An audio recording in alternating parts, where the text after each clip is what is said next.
Good afternoon, listeners. Welcome to the world we live in.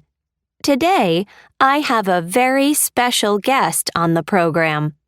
Steve Morrison recently returned from a solo journey around the world on his yacht, Waltzing Matilda.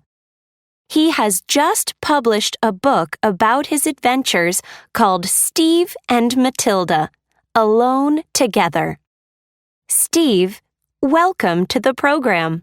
Thanks, Paula. It's great to be here. First, I'd like to ask what you most enjoyed about your amazing journey. Well, I'd have to say the people I met and the places I visited. I spent 2 months in Samoa, a beautiful island in the South Pacific Ocean. I'm very interested in traditional cultures, and the Samoans are very friendly. There's a whole chapter in my book about Samoa. Yes, I enjoyed that chapter very much, Steve. I've been there and your description is accurate. You certainly needed a rest at that stage too, didn't you, Steve? That's right, Paula. As I describe in the book, there were problems with the navigational equipment. The GPS stopped working. You must have been terrified, Steve. Well, I certainly wasn't happy, Paula. Luckily, my grandfather taught me how to use the stars to find my way.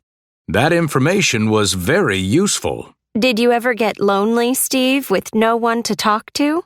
Not really, Paula. I've always been an individual who likes to do things by myself. I've never been a team player or a company man. I will say, though, it was sometimes difficult not having any assistance. I'm sure it was, Steve. What happened when you hit the shipping container? How did you manage alone? Well, I was very close to Samoa at that stage. I managed to close the hole and I had a device to pump out the seawater. Some Samoan fishermen assisted me to shore. They really saved my life.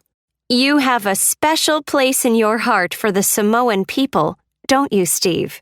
I do, Paula. One of the best features of Samoan culture is their respect for older people. I'm 72, and they treated me like a king. Well, you certainly don't look 72, Steve. It must be all that fresh air. What are your plans for the future?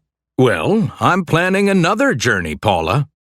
I think I must have seawater in my veins instead of blood. Well, good luck, Steve. And thanks for being on the show today. It was a pleasure, Paula. Thanks for having me.